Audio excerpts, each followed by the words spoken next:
Hey guys, today we are going to be talking about microblading.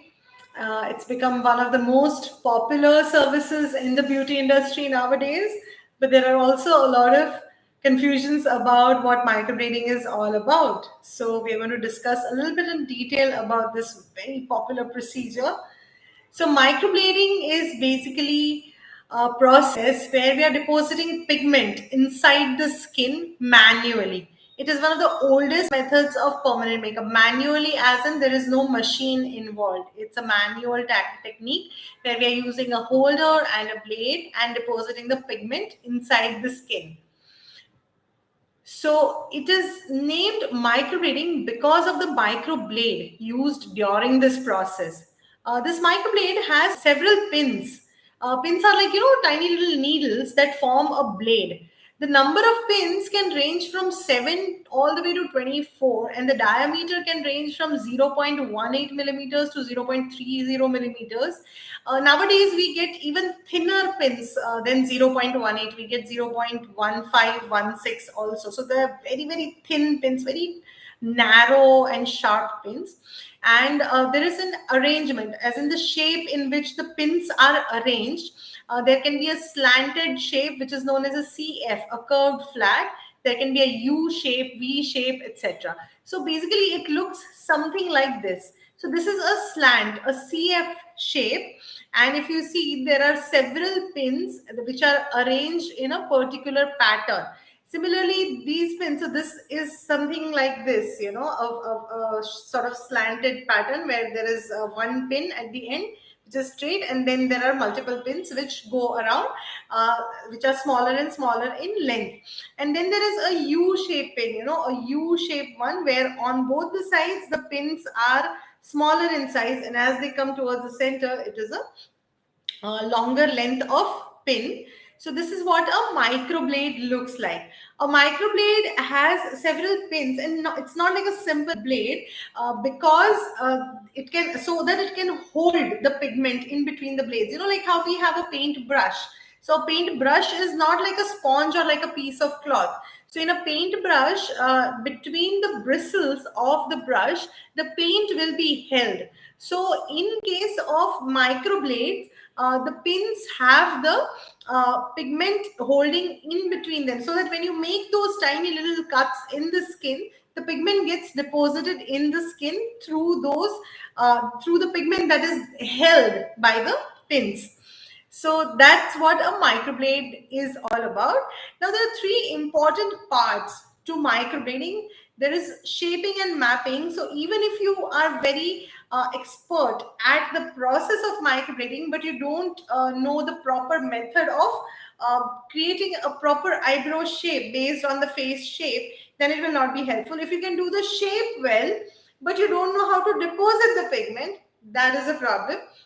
If you know the shape and how to deposit a pigment, but you don't know how to choose the correct pigment, then also it's a problem. So we are going to talk about how we can combine all these three: the shaping and mapping, the technique of depositing the pigment, as well as selecting the correct pigment for microblading. So as far as shaping and mapping is concerned, I have divided this into two parts. So there is shaping and there is mapping. So if you notice our face, it has two parts, right? There is the outer structure. Like I have what is known as more of a round face. There are people who will have a long face. There are people who will have a square face, a heart shaped face. So various types of face shapes are there, and based on that we can choose the kind of eyebrow shape which will look good. So we have to think of what is the goal. So say for example, it's a long face. The goal is to make the face look a little shorter, not make it look even more long. So what we have to do is we have to give it a little flat shape, not a very high arch. So in a long face, if we give a very high arch, the face tends to look even longer visually. When we look at that person, the face will appear even more long, which is something which would not be desirable is if the face is long. However, for a round face, we want to make the face look longer, right? So in that case, we can give a higher arch so that the face visually does not look round but looks a little longer. So based on the outer structure of the shape of the face, we can make slight little tweaks in the structure of the eyebrow to visually make the face look more appealing. Okay, so apart from the shaping, there is mapping. Okay, so mapping is where we take into consideration the inner structures of the face, like example the nose, the eye corners, the center of the eye. So based on that, we create a structure which is known as mapping of the face. And this mapping is like how I put it is, mapping is like your civil engineer's drawing of a building, right? So it will be very precise, and it will have all sorts of measurements, and it will have all sorts of references, and to make sure that the eyebrow is resting exactly on the eyebrow bone, etc. But mapping will not give you a very good idea about what the brow is going to look like, or it will not be, you will not be able to make changes in the primary mapping. So what you'll be doing is, first you will do the mapping, and then whatever structural changes you want to make based on the outer shape of the face, you can always do that, and that will make the face look prettier. So how I put it is, shaping is like your sample flat of a building, and mapping is like your civil engineer's drawing.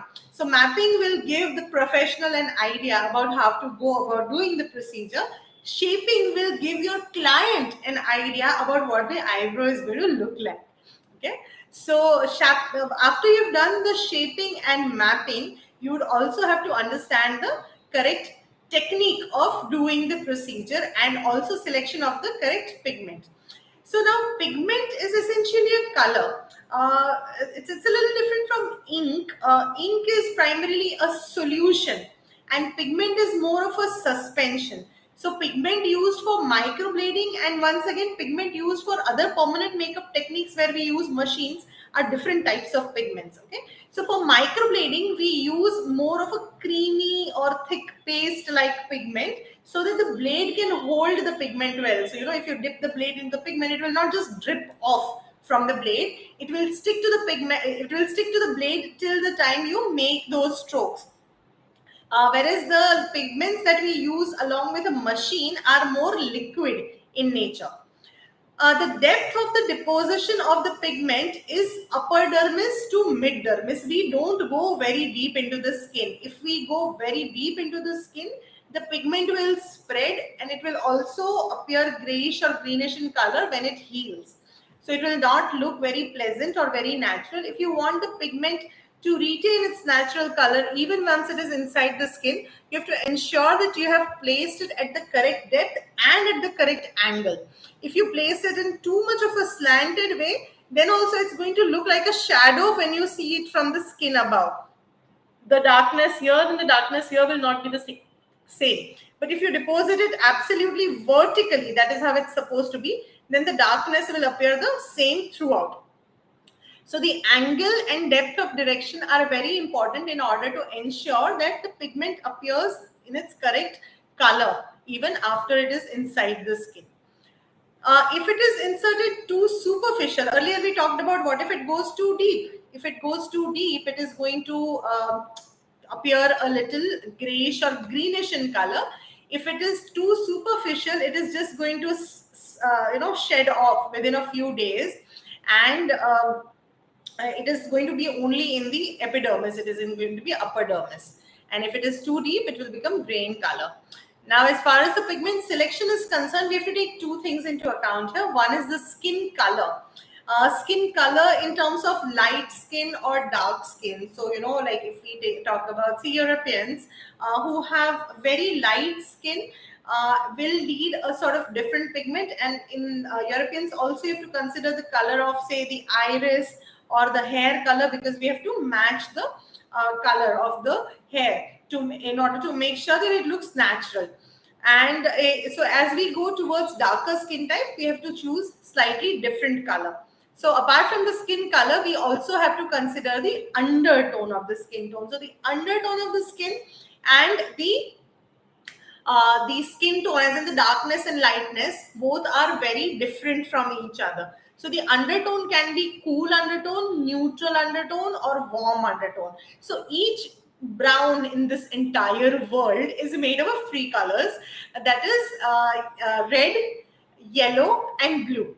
So now, depending on which color is more in that particular shade of brown, you will have the undertone. So all of us are brown in color, maybe light brown, maybe dark brown. But this light and dark is only about the quantity of brown and not about the quality of brown. The quality of brown is determined by which color combination is actually making this entire brown color. So the proportion of blue is to red is to yellow defines the quality of this brown color. And that is very important while selecting a pigment, because you don't just have to know the undertone of the skin. You have to understand the undertone of the pigment that you are putting in the skin. So if you have a cool undertone person, you have to use pigments which are warm in undertone. If you have a warm undertone person, you have to select pigments which are more cool in their undertone. So this is how we pick and choose the right sort of pigment, because at the end result is going to be the skin color plus the pigment that you have put in. So our pigment is not going to be on the skin, it's going to be in the skin. So when we select makeup, it is going to be on the skin, right? So you are not going to be able to see the skin underneath if you put enough of normal makeup pigment. But in permanent makeup pigment, the pigment is going to be behind your skin, behind your natural skin color. So you're going to see a little bit of both the natural skin color as well as the undertone. So that's why pigment selection becomes very important. So whenever you're purchasing a pigment for permanent makeup, whether for microblading or for any other permanent makeup procedure, make sure you have the undertone chart for that particular pigment. Okay, now we come to last but not the least, the technique part of it. So it is important to understand how to insert the needle into the holder. So there's a particular angle at which the needle should be inserted into the holder, so that when you're making the hair strokes with your microblade, you're able to see the strokes. Because if your needle or if your blade is inserted at such an angle that the holder is visually obstructing your vision, so you cannot see the stroke, then you will be literally blindly doing the strokes and you won't get the correct angle and direction. So the blade has to be inserted at this particular angle, which you are seeing on the screen right now. And once that is done, I'll just show you how to use the blade onto the skin. So here you can see I'm making hair strokes inside the skin, in between the hair. It's in the same direction of the hair. So for every person, or at least for every race, for every region of the world, the direction of hair is a little different. And some people, when you have very, very light eyebrows, you can also create various kinds of hair directions based on what is your aim. Whether you want very subtle eyebrows, if you want very curvaceous strokes, based on that you can also do your blade selection. So if you see over here, I'm going about making the strokes in various parts of the eyebrow based on the direction of hair in that particular part. So you can't just keep on going making straight strokes and expect the eyebrow to look natural and normal. The eyebrow will look natural and normal only if the direction of existing hair matches the direction of the strokes that you are making on the eyebrow. So both are a little important to understand, and you have to practice on artificial skin or pencil and paper about what sort of directions you can do on skin in the kind of people you are coming across in your day-to-day practice. So this is the other brow now. On the other side, I have done what is known as soaking or masking. What you can see here is the earlier mapping part that has been done in order to do the strokes in between the mapped area and not go outside it. So it's just the way we did the hair strokes on the right eyebrow. We would now be doing some hair strokes on the left eyebrow.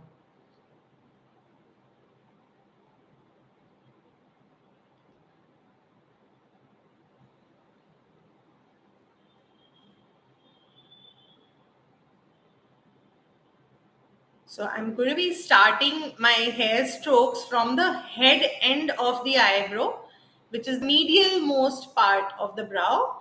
It is important to be working on a dryish area and not a very moist area, because otherwise your fingers will slip. Quick marking of the medial most part. This is not a hair stroke. This is not a cut in the skin. This is just a marking which I have done with the blunt end of the blade. So there is also a necessity to have at least a particular amount of distance between the strokes. If you see those last few strokes that I've just made on the brow, you're not seeing any pigment in it. So that is okay. Those are known as dry strokes, and you can later on fill the pigment inside that. But as beginners, you shouldn't try this technique, because then you will not be able to see your strokes very clearly. So you should try the dry strokes technique only when you are very sure about where you're going to place your strokes and you have a little more experience in that particular field.